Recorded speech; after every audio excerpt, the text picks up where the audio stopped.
nous tous également. Si vous n'avez pas appris une motivation, la parole. Vous pouvez vous laisser poursuivre.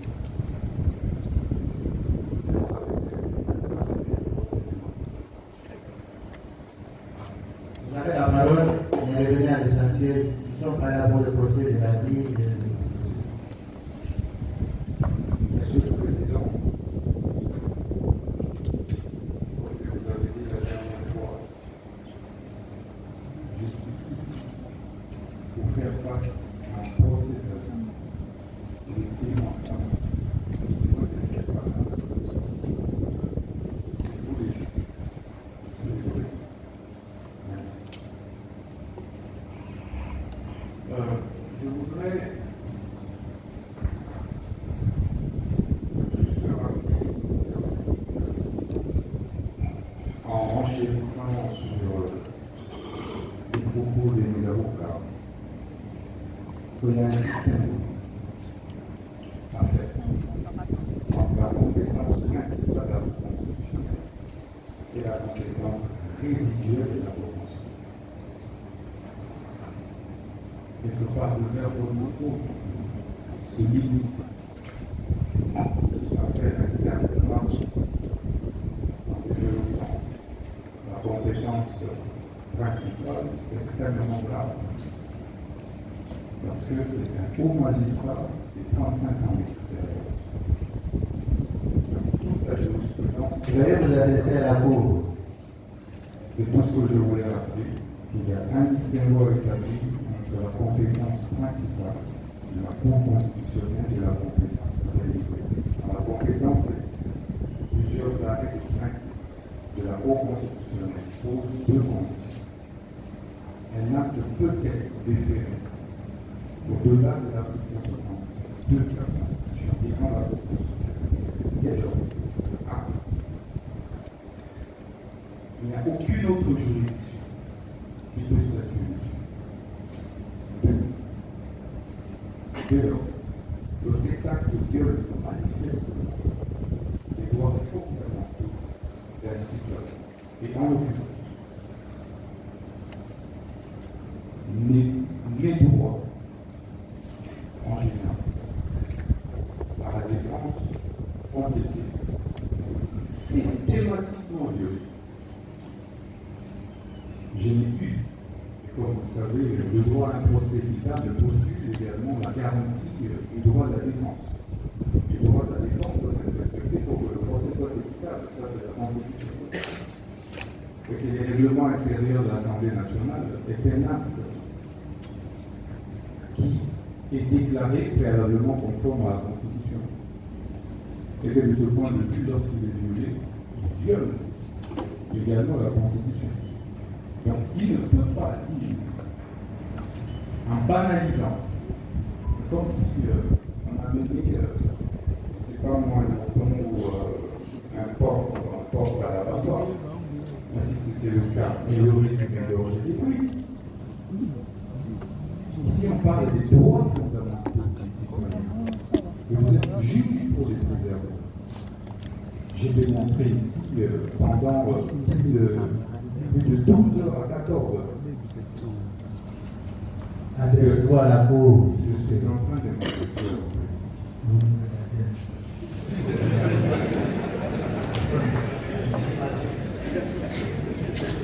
Ça va. Merci, allez-y. Merci beaucoup, Président.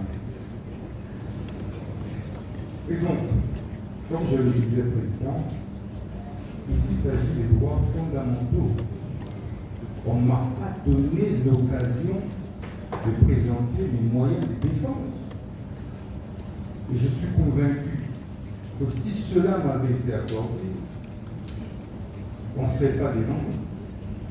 Parce que je crois au haut magistrat qui instruisait ces dossiers. Si vous voulez, je peux le citer, le magistrat Kamel, parce qu'il était objectif. Si nous avions pris le temps nécessaire, nous n'en serions pas arrivés là, des gens votre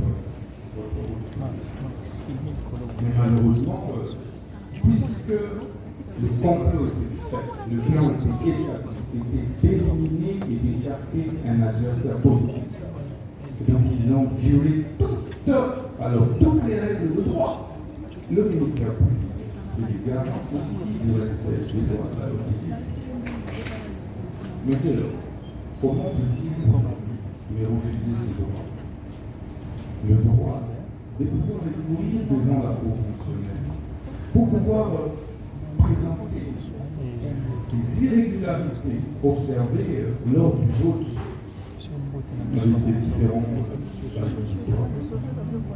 Et donc, je pense humblement qu'il est de mon droit, en tant que prévenu, de pouvoir soulever ce moyen afin que votre recours se sursoir. Sursoir, ce n'est pas fuir. J'ai promis au ministère public et je vais affronter ce procès jusqu'au bout. Parce que l'unique façon pour moi de déclarer mon innocence était d'affronter cette réalité. Et que c'est le prix d'un combat que je fais. Et je suis prêt à le payer jusqu'au bout. Donc je voudrais vraiment le rassurer que j'avais toutes les possibilités d'éviter cette humiliation. Et j'ai voulu passer par cette humiliation. Parce qu'en tout état de cause, des épreuves qui nous arrivent dans la vie, ce n'est pas forcément pour nous enfoncer. C'est peut-être des leçons de vie que nous apprenons, mais c'est aussi peut-être pour un tremplin. Donc pour moi, c'est une épreuve que j'accepte avec beaucoup d'humilité, sportivité, avec beaucoup d'élégance, quel que soit l'issue de ce procès. Donc je vous remercie. La Cour vous dit merci. Elle prend en délibéré les préalables et elle suspend l'audience. L'audience est suspendue.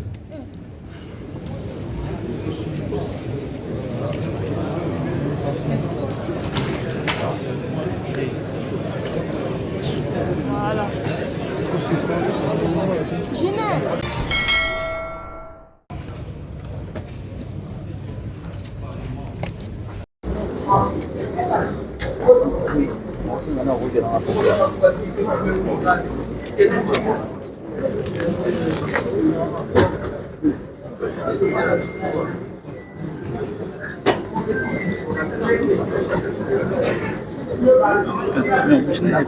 Allez, viens. Super.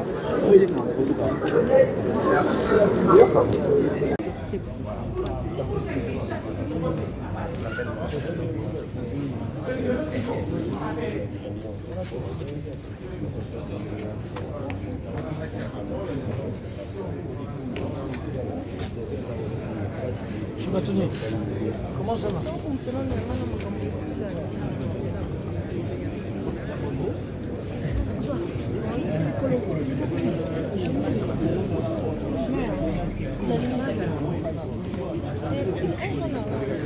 Telefoni inaweza kunika.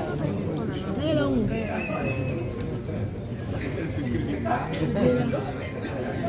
Só que j'étais discussion constamment depuis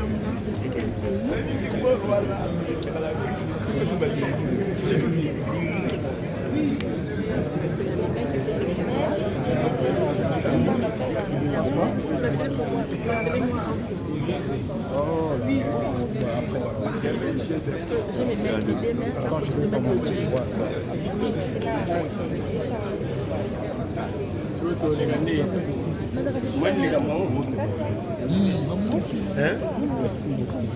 Je vais prendre 645 pas ça.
Voilà, là, nous sommes dans la Cour de cassation. C'est la troisième audience du procès des présumés détournements des derniers publics qui oppose l'ancien ministre de la Justice et garde des Sceaux, Constant Moutamba, au ministère public. Et que l'ancien ministre de la Justice continue toujours à réclamer son innocence dans cette affaire et que les 19 millions de dollars sont logés dans un compte bancaire. Donc restez branchés, nous sommes là toujours, on prend des images et les avocats de l'accusé, l'ancien ministre de la Justice, sont ici présents. Donc là, nous attendons juste l'entrée des juges et du ministère public. Merci, restez branchés. 55 personnes.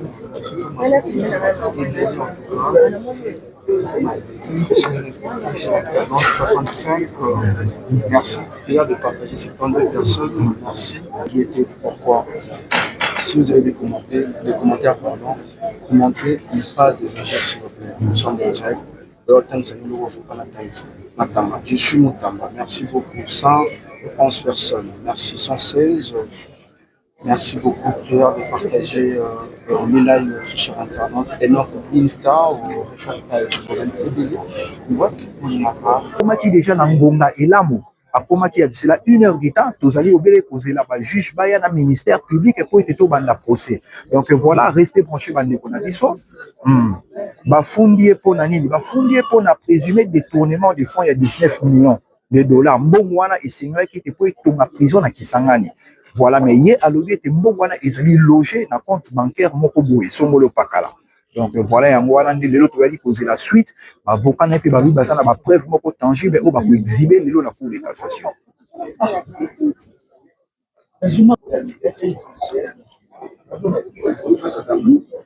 Ça va.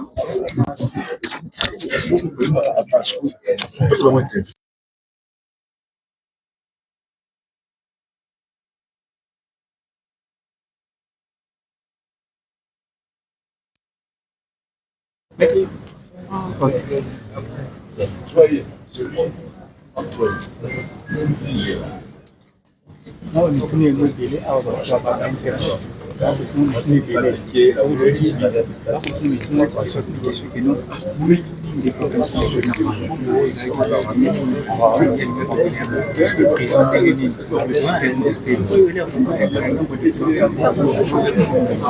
Oui, nakosunga presse, hein? Nakoyebisa bino, omoni bino ba journaliste, mosala na bino ezalaka pe na mibeko nango. Avocat akoki kosala ba commentaire te na presse na likambo oyo ezolekana na procès en cours. Kasi akoki ko expliquer kaka population à travers bino bapanzi sango ndenge nini eza kolekana position ya client na ye, mais akoki kokota ba explication ya dossier na mozindo te. Bozo comprendre?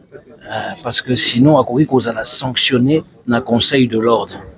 Donc mais kola na latitoge moyen na yebisa bino quand même ezali que awa cour azo continuer koluka ko comprendre nyonso elekanaki makambo maso elekanaki oyo procureur général afundi Constant Moutamba awa. Biso ba avocat na ye tokoki koyebisa bino ndenge boyokaki déjà aza innocent yango tokobundela ngo awa Constant Moutamba aza innocent. Voilà. Micro ya nani?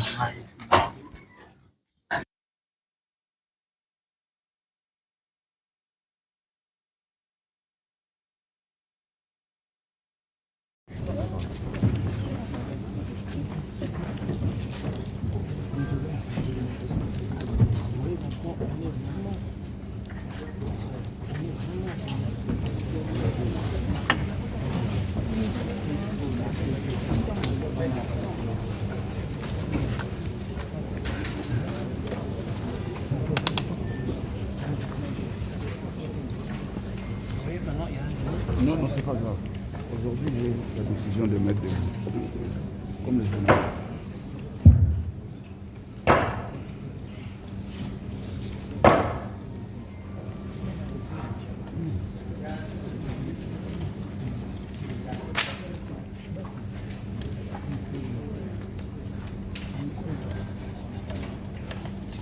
Disons que l'audience publique de ce jour, ces gens en matière pénale, au premier et deuxième dernier degré, est déclaré ouvert.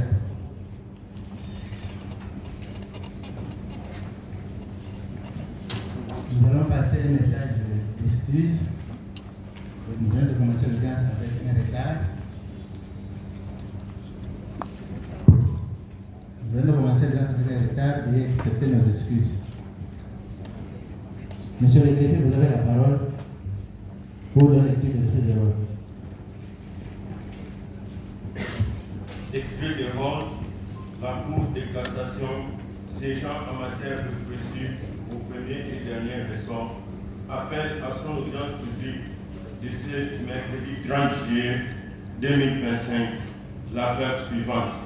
Dans les chambres réunies du président Kibamba, affaire en continuation, RP 22/CR, affaire ministère public contre M.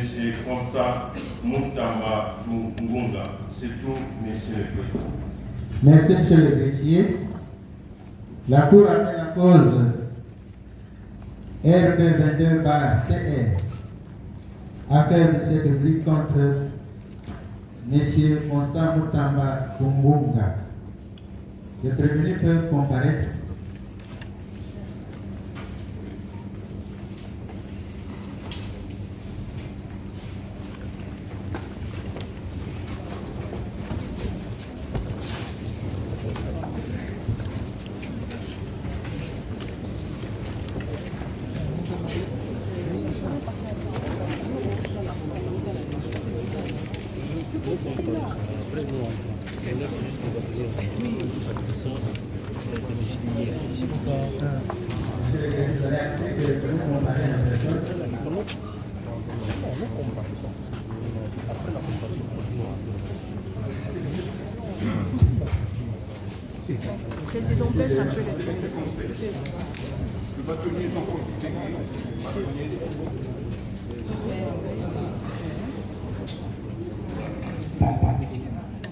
Le bâtonnier Jean-Paul Kiteri, bâtonnier du barreau de Okatanga, avocat de la Cour d'appel de la Gombe et de l'Ola. Maître Jean Nicolo Baya, avocat au barreau de la Cour d'appel de l'Angola et bâtonnier de l'Angola. Maurice Kanyamamoukishi, bâtonnier honoraire dans l'autre mamie.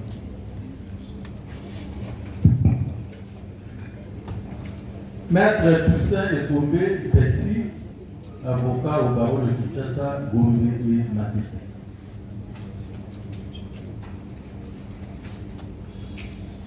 Maître Zeno Bikele Kiobo, avocat au barreau de la Cour d'appel de Gombe et membre du Conseil de l'Ordre. Katia Mwana Kalala, avocat au barreau de Kinshasa, Matete.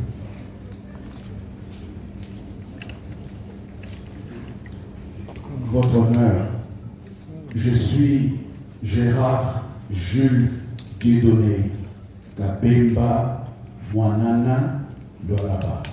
Je suis inscrit à la liste du barreau de Kinshasa Matete. Maître Paul Okito, honoraire avocat au barreau de Kinshasa Matete.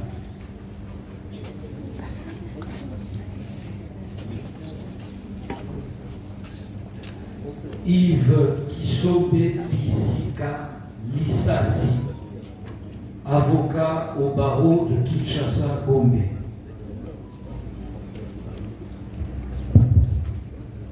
Maître Emif Ndanga, avocat au barreau de Kinshasa Gombe. Maître Gongo Kaoula Jovit, avocat au barreau de Kinshasa Matete et de celui de Liège. Maître Tadila Massiala, avocat au barreau de Kinshasa Matete. Merci, votre honneur. Maître Ngombe Kumbu Espoir, avocat au barreau de la Cour d'appel de Kinshasa Matete. Maître Kabongo Chizougou, avocat au barreau de Kinshasa, Gombe. Maître Enoch Pinanga Kalala, avocat au barreau de Kinshasa, Gombe. Conjointement avec Maître Mukendi Moukibano, je suis avocat Maître Mukendi Moukibano Kennedy. Je suis avocat au barreau de la Cour d'affaires du Congo. Maître Loumanisha Moukonkole Jean-Paul, avocat au barreau du Maniema. On venait de vous dire ceci. Pour permettre au greffier de bien acter le nom de chaque avocat, vous lui accordez que 2 secondes. Et c'est difficile d'accepter ça. Vous vous expliquez pourquoi. Accordez un peu de quelques minutes au greffier pour qu'il acte correctement le nom et le barreau auquel vous êtes inscrit. Qui avait la parole? Allez-y. Merci beaucoup. Je disais Maître Loumanisha Moukonkole Jean-Paul du barreau du Maniema. Le suivant. Maître Ndandou Kouchoudi, avocat au barreau près la cour d'appel de Kinshasa, Gombe. Le suivant. Maître Longa George Eric, avocat au barreau du Culo. Longa George Eric, avocat au barreau du Culo. George Chocha, c'est ça. Chocha. Longadi, Maître Joseph Longadi, avocat au barreau de Kinshasa. Donc voilà, partagez le live, massivement. Voilà l'audience qui est en train de commencer. Comparé Maître Kevin Taoma, avocat au barreau de Kinshasa Matete. Trianomina, Willy Kassongo Kamba, Willy Kassongo Kamba, avocat inscrit au barreau près la cour d'appel du Congo central.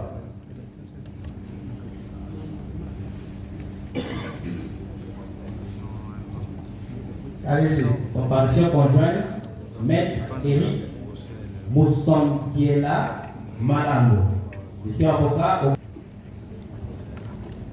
Maître Chefin Bamoudi Menet, avocat pour la Maître Chefin Bamoudi Menet, avocat pour la cour d'appel de Kinshasa Matiki. Maître Kabuka.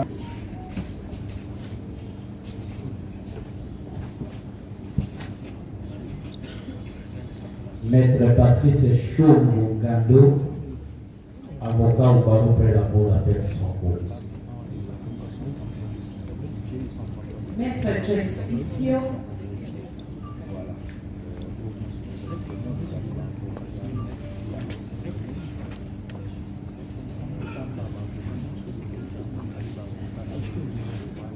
Maître Joyce Issio, avocat près la cour d'appel de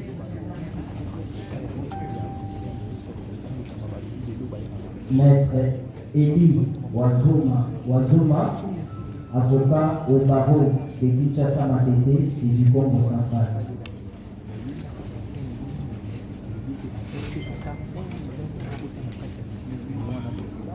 Maître Merlot Nkokani Matimouna Zolo,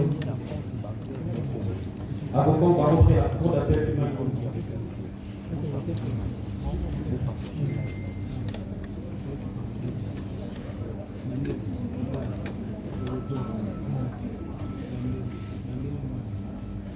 Comparé Maître Gouini Sidani Ben, avocat au barreau près la cour d'appel de Kinshasa. Gouini Sidani Ben, avocat au barreau près la cour d'appel de Kinshasa. On a fini. Bien, merci beaucoup. Je pense qu'on va éviter les réactions de la part passée et même les avocats confondaient les terrains, qui se mettaient à huer comme des petits-enfants. Nous ne voulons pas que cela se répète aujourd'hui. Si vous voulez traiter au sérieux, veuillez vous comporter en conséquence. Nous pensons aussi que nous allons gagner du temps dans nos interventions et éviter des rédites. Comme ça a été constaté la fois dernière, on revenait sur les mêmes paroles, les mêmes faits, tout ça, ça nous donnait du temps. En principe, à cette audience, on aurait déjà commencé la plaidoyer. Qu'à cela ne tienne, nous disons, la cause revient à l'heure de séjour. Sur les listes contradictoires, à l'égard des prévenus, et c'est pour la poursuite de l'instruction de la cause, avec possibilité de plaider, si tout va bien. Donc, la Cour va demander aux prévenus de répondre à la question qui était laissée en suspens, c'est de savoir la valeur juridique qu'il a accordée à la note de l'IGF. Oui, mais est-ce qu'il peut d'abord répondre bien gauche? Il y a une petite observation. Je crois que la Cour, peut-être la Cour n'a pas encore ouvert le dossier. Nous avons fait déposer une requête en inconstitutionnalité qui gît dans deux requêtes en inconstitutionnalité qui gisent dans le dossier de cette partie. La Cour est informée de cela. Nous avons des actes de signification, nous avons des récépissés, nous avons tout dans le dossier. Vous dites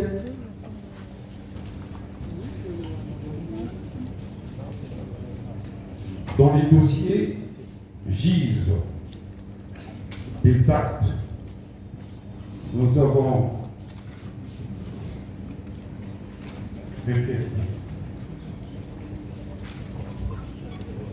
des actes de signification.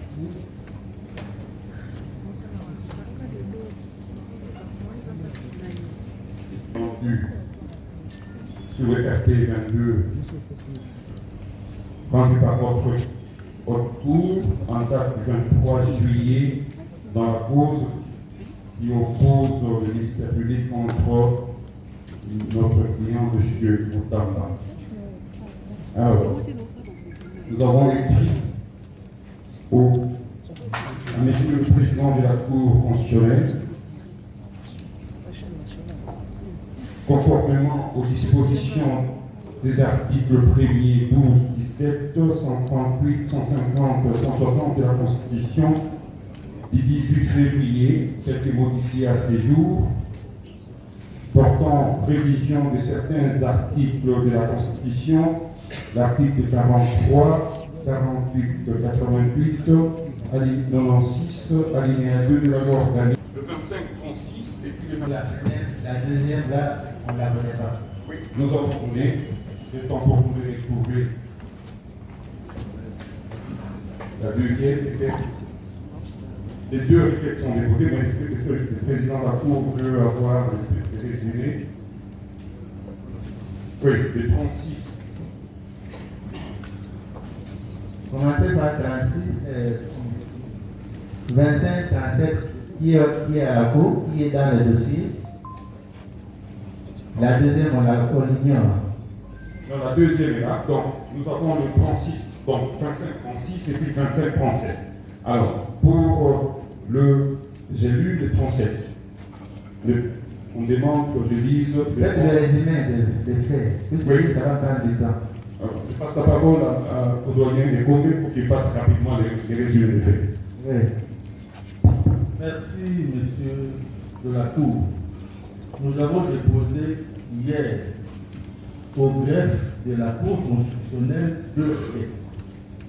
La première, le 27-36, saisit la Cour constitutionnelle pour inconstitutionnalité des deux résolutions. 002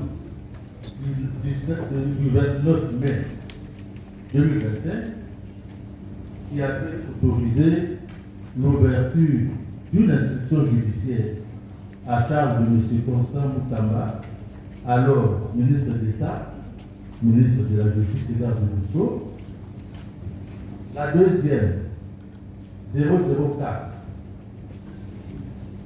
votée par l'Assemblée nationale en date du 15 juin 2025, qui avait autorisé les poursuites contre le même Constant Moutamba. Les deux résolutions, non, les deux requêtes.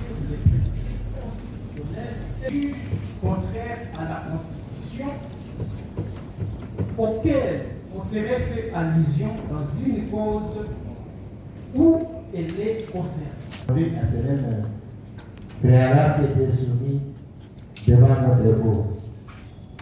La parole vous est accordée. Merci, Monsieur le Président, pour la parole.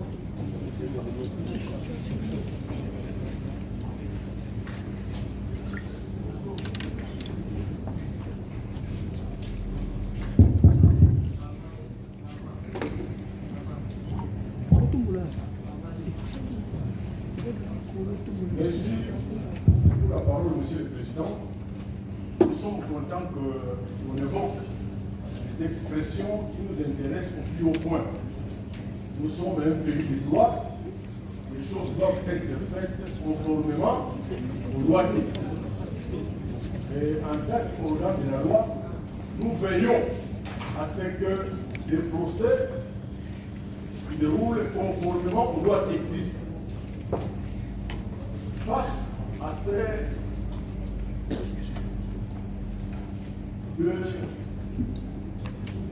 exceptions qu'on vient de rappeler, à savoir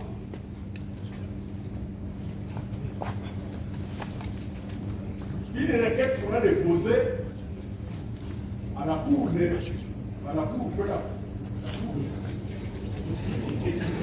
constitutionnelle sous ECOS 27-36 et une autre sous ECOS 25-37. C'est parce qu'on ne nous a pas notifié ces requêtes que nous avons du mal à en tirer la substance réelle. Car cela les tient. Nous commençons par la Constitution. Le législateur s'exprime en ces termes. La Cour constitutionnelle est juge de l'exception d'inconstitutionnalité soulevée devant ou par une juridiction. Toute personne peut saisir la Cour constitutionnelle pour inconstitutionnalité de tout acte législatif ou réglementaire. Je répète, toute personne peut saisir la Cour constitutionnelle pour inconstitutionnalité de tout acte législatif ou réglementaire. Constitutionnalité invoquée dans une affaire qui la concerne devant une juridiction.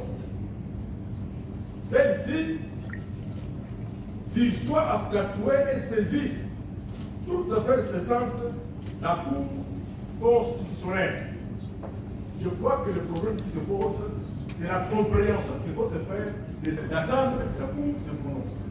Mais quant à votre vice de Cour, il devra continuer l'examen de la présente cause dans la sérénité la plus totale. Monsieur le Président, c'est encore une fois l'occasion pour nous. Parce que je l'avais déjà dit, la tentation était grande pour jouer au dilatoire. Le peuple congolais attend avec impatience d'être fixé sur la manière dont on gère son argent. Et le peuple a appris que 19 900 000 ont quitté les comptes de l'État vers un compte de privé, une société de façade. Mais nous voyons dans les réseaux l'effervescence des uns et des autres, l'agitation des uns et des autres. Oui, c'est justifié parce que le peuple veut savoir comment les choses se sont déroulées. Est-ce que nous avons le droit de recevoir ce peuple? en souscrivant à une telle demande. La demande est normale. Dans un état de droit, c'est une demande qui est justifiée. La demande est faite par voie d'action à la Cour constitutionnelle.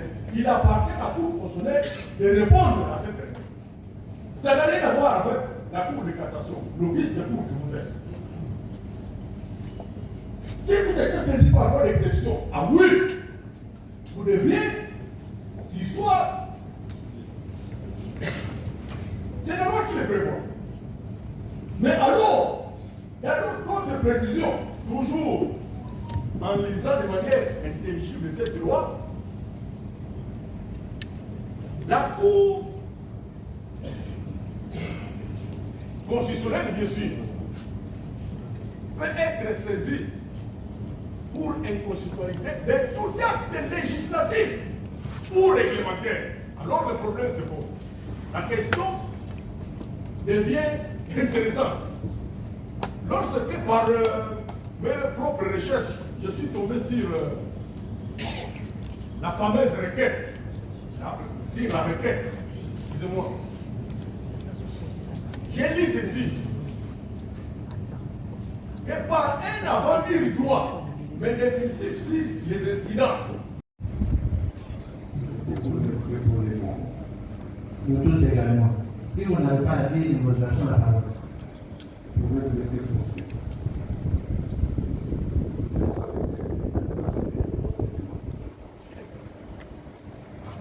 Vous avez la parole, on est revenu à l'essentiel. Nous sommes pas là pour le procès de la vie et de l'exécution. Monsieur le Président, je vous avais dit la dernière fois, je suis ici pour faire face à un procès de laissez-moi. Laissez-moi, je ne sais pas. C'est vous les juges. Je suis désolé. Merci. Je voudrais juste rappeler, en renchérissant sur les propos de mes avocats, qu'il y a un distinguo à faire entre la compétence principale de la Cour constitutionnelle et la compétence résiduelle de la Cour constitutionnelle. Quelque part, le verbe monopole se limite à faire un certain marxisme en développant la compétence principale, c'est extrêmement grave. Parce que c'est un haut magistrat de 35 ans d'expérience. Toute la jurisprudence. Vous allez vous adresser à la Cour. C'est tout ce que je voulais rappeler. Il y a un distinguo établi entre la compétence principale de la Cour constitutionnelle et la compétence résiduelle. La compétence, plusieurs arrêts de principe de la Cour constitutionnelle posent deux conditions. Un acte peut être déféré au-delà de l'article 162 de la Constitution, devant la Cour constitutionnelle. Dès lors, il n'y a aucune autre juridiction qui peut statuer dessus. Dès lors, le cet acte viole manifestement les droits fondamentaux d'un citoyen. Et en l'occurrence, les droits en général par la défense ont été systématiquement violés. Je n'ai eu, comme vous le savez, le droit à un procès équitable postule également la garantie du droit de la défense. Le droit de la défense doit être respecté pour que le procès soit équitable. Ça, c'est la Constitution. Et que les règlements intérieurs de l'Assemblée nationale est un acte qui est déclaré préalablement conforme à la Constitution. Et que de ce point de vue, lorsqu'il est violé, il viole également la Constitution. Donc il ne peut pas dire, en banalisant, comme si on avait mis, c'est pas moi, un porte à la barre, mais si c'était le cas, il aurait dû m'interroger. Oui. Ici, on parle des droits fondamentaux des citoyens. Et vous êtes juge pour les préserver. J'ai démontré ici pendant plus de 12 heures à 14 heures. Adressez-vous à la Cour. Je suis en train de m'adresser.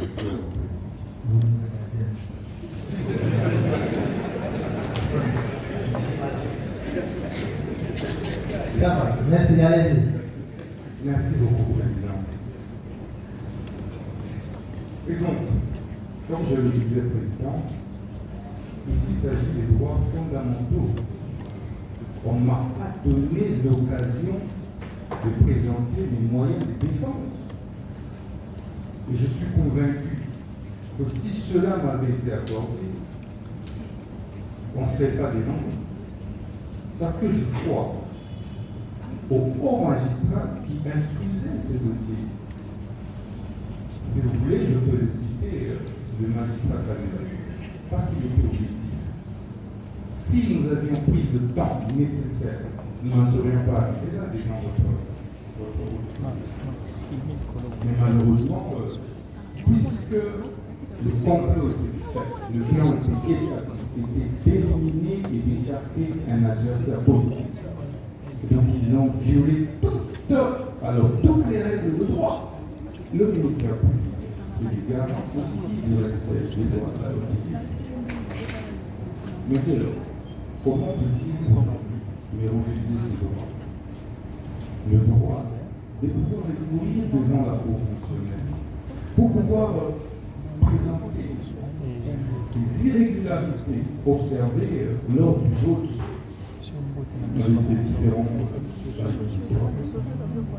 et donc, je pense simplement que il est de mon droit, en tant que prévenu, de pouvoir soulever son moyen afin que votre recours se sursoir. Sursoir, ce n'est pas fuir. J'ai promis au ministère public et je vais affronter ce procès jusqu'au bout. Parce que l'unique façon pour moi de déclarer mon innocence était d'affronter cette réalité. Et que c'est le prix d'un combat que je prends. Et je suis prêt à le payer jusqu'au bout. Donc je voudrais vraiment le rassurer que j'avais toutes les possibilités d'éviter cette humiliation. Et j'ai voulu passer par cette humiliation. Parce qu'en tout état de cause, des épreuves qui nous arrivent dans la vie, ce n'est pas forcément pour nous enfoncer. C'est peut-être des leçons de vie que nous apprenons, mais c'est aussi peut-être pour un tremplin. Donc pour moi, c'est une épreuve que j'accepte avec beaucoup d'humilité, sportivité, avec beaucoup d'élégance, quelle que soit l'issue de ce procès. Donc je vous remercie. La Cour vous dit merci. Elle prend en délibéré le préalable et suspend l'audience. L'audience est suspendue.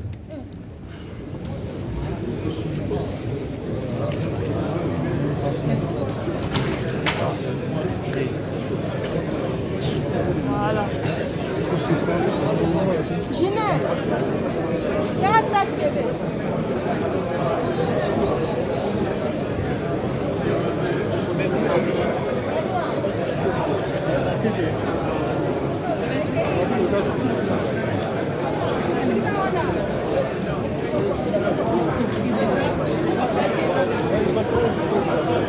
Au début de ce procès, nous avons dit que nous devons faire attention pour ne pas tomber dans les pièges de ceux qui veulent tirer les choses en longueur. Nous avons intérêt à ce que le peuple sache la suite réservée à la présente course pour que sa soif de vivre dans un pays de droit puisse enfin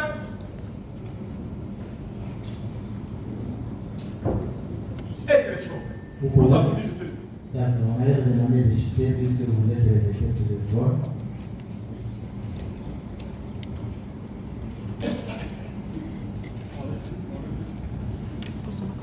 Oui, la défense, vous avez la parole. Vous n'êtes pas la juridiction de l'inconstitutionnalité. Tous ceux qui voudront commenter la recevabilité, la pertinence ou non de requête, ils le feront devant la Cour constitutionnelle. Il reste ici et maintenant la Cour de cassation a sous les yeux les deux requêtes enrôlées signifiées aux parties intéressées. L'article 162 que l'organe de la loi a évoqué avec clarté me semble imposer qu'il soit sursis à statuer jusqu'au videment de l'Assemblée nationale. Il a eu à initier des poursuites contre le prévenu Moutamba sur base de la résolution 004. Nous, c'était ces résolutions, on ne serait pas devant l'auguste cour. Mais maintenant, ces deux résolutions sont attaquées en inconstitutionnalité. Il vous dit non, allons-y. Allons comme ça. Un peu comme les Kimaluma de triste mémoire. Allons-y, allons-y. Ben, nous allons faire des accidents là-bas. Ce qui vous fonde, ce qui vous permet d'instruire la cause et mise en cause, vous allez avancer comment? L'aval du droit, en fait, le définitif sur l'incident que vous avez rendu, par lequel la Cour a déblayé le terrain et contesté, attaqué devant la Cour constitutionnelle. Le procureur général vous dit non, allez-y, n'en tenez pas compte, parce que ce n'est pas un acte législatif, parce que. Mais qui est juge de la recevabilité de ces deux règles? Qui est juge de la nature juridique de ces des documents mis en cause? En tout cas, ce n'est pas vous. Ce n'est pas vous. Pour le procureur général, nous devons aller vite parce que le peuple congolais attend. Il attend de voir. Voilà deux rendus populaires, à savoir l'arrêt Chipalonza et l'arrêt Baputo. Il s'agit de l'arrêt RCOS 051 par TRS du 31 juillet 2007. C'est l'arrêt Trésor Baputo contre l'Assemblée provinciale du Kasaï occidental. Nous avons un autre arrêt rendu par cette même cour. Il s'agit de l'arrêt RCOS 062 par TRS du 27 décembre 2007 en cause Célestin Chibalonza contre l'Assemblée provinciale du Sud Kivu. Ces arrêts permettent d'attaquer tout ce qu'on peut considérer comme acte d'assemblée. Et ici, par acte d'assemblée, il faut voir, entre autres, les résolutions prises par l'Assemblée nationale. Voilà la réponse à la préoccupation du ministère public, quoique ces débats ne devaient pas avoir lieu de conflit. Ça, au moins, c'est un principe que le ministère public lui-même. Ça, au moins, c'est un principe que le ministère public lui-même devait savoir. Deuxième chose, en ce qui concerne l'exception des constitutionnalités contre des décisions judiciaires, là aussi, nous rappelons au ministère public que la jurisprudence a évolué. Je rappelle, et vous vous souviendrez tous, qu'il y avait un arrêt qui était rendu par les conseils d'État Et cet arrêt a été attaqué en inconstitutionnalité. Et la Cour constitutionnelle a annulé cet arrêt pour violation des droits constitutionnellement garantis aux particuliers. Tel est le cas. Un autre arrêt, c'est l'arrêt 1830, 1830. Cet arrêt a été rendu par le tribunal de commerce de Kinshasa-Gomé en première et dernier ressort. Cet arrêt a été attaqué devant la Cour constitutionnelle et la Cour constitutionnelle a annulé cet arrêt pour la bonne et simple raison qu'il violait les droits constitutionnellement garantis aux particuliers. Et ici, nous nous attaquons votre arrêt, qui est un arrêt rendu en premier et dernier ressort, puisque c'est ça la condition sine qua non pour que l'on puisse attaquer une décision judiciaire en inconstitutionnalité. Donc, votre arrêt remplit toutes les conditions requises pour être attaqué en inconstitutionnalité. En ce qui concerne les problèmes liés aux exceptions d'inconstitutionnalité par voie d'action ou par voie d'exception, non, ça c'est la théorie. Ça c'est la théorie, parce que si l'on commençait à demander qu'on explique comment il faut intervenir par voie d'action ou par voie d'exception, je pense que la personne qui a soulevé cette question ne vous donnera pas d'éléments, puisque jusque-là, cette question est controversée. Mais que cela ne tienne, que l'on suppose que les requêtes que nous avions introduites directement par devant la Cour constitutionnelle constituent une exception d'inconstitutionnalité par voie d'action et que par conséquent, selon le ministère public, la Cour ne peut pas se soir. Mais nous disons ceci. Dès lors que nous revenons sur cette même exception par devant vous, nous rappelons, puisque ici nous ne sommes pas limités uniquement à déposer les requêtes pour ne pas faire état à l'audience tous les jours. Mais ici, nous sommes en train de vous démontrer comment les actes de base, les actes de procédure, sur base desquels vous êtes obligés à statuer, sont contraires à la Constitution. Et que par conséquent, pour une bonne administration de la justice, vous devez surseoir parce qu'il serait inconcevable qu'aujourd'hui, vous poursuivez l'instruction de cette cause sur base des actes que nous considérons comme anticonstitutionnels et que par après ces mêmes actes soient annulés par le juge constitutionnel. Quelle serait alors la valeur juridique de votre arrêt? N'est-ce pas là créer une insécurité judiciaire pour les particuliers? Et c'est ce que nous devons éviter. Voilà pourquoi nous demandons au ministère public de prendre son mal en patience, de nous accorder ces 30 jours-là, puisque la Cour constitutionnelle qui est à ce jour saisie n'a que 30 jours pour rendre son arrêt. En nous renvoyant, en prenant, en ordonnant la surséance, pour attendre que la Cour constitutionnelle se prononce en ayant 30 jours. En quoi le ministère public qui veut à tout prix que cette affaire aille vite, comme si on doit se précipiter, comme si le Congo va déménager aujourd'hui, on ne sait pas. Donc, messieurs de la haute cour, veillez faire droit à notre développement de nos moyens et en tirer toutes les conséquences, puisque les débats ne doivent pas avoir lieu ici. Veuillez donc ordonner la surséance. Toutes affaires cessantes, nous avons dit.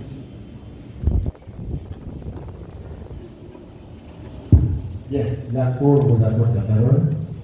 Que nous sommes le pays des droits et nous veillons à ce que le procès se déroule conformément à la loi. Il n'y a pas que les jurisprudences qui viennent d'être évoquées tout à l'heure par le prévenu. Il y a aussi une autre jurisprudence sous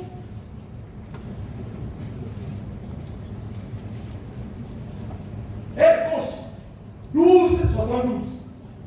Si vous lisez le 5e paragraphe, vous vous rendrez compte qu'effectivement, la Cour constitutionnelle est le seul juge qui examine la constitutionnalité, la conformité des actes législatifs et réglementaires à la Constitution.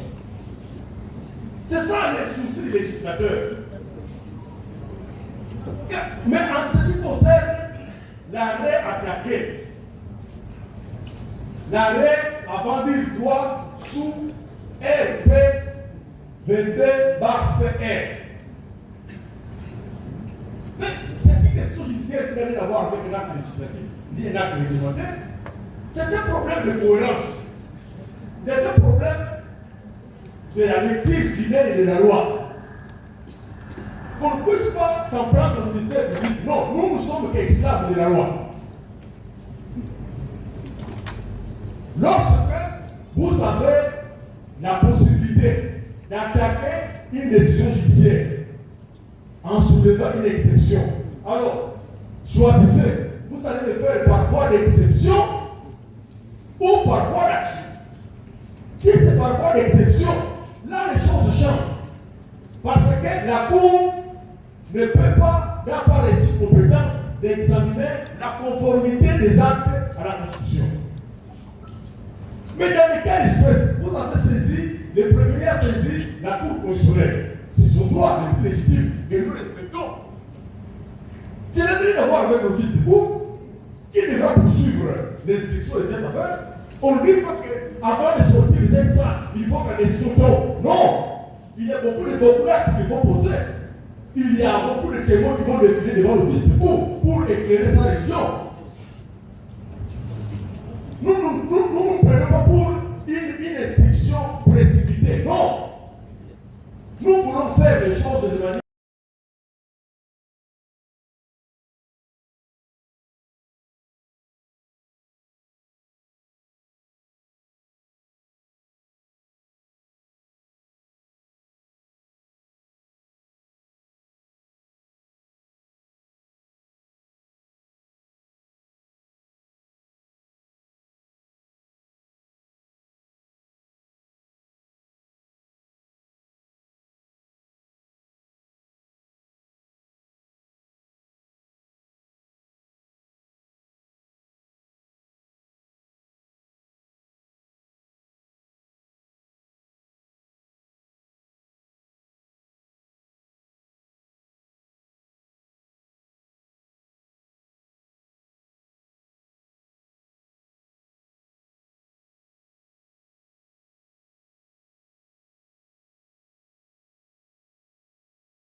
Longueur, ce n'est pas pour tirer les choses.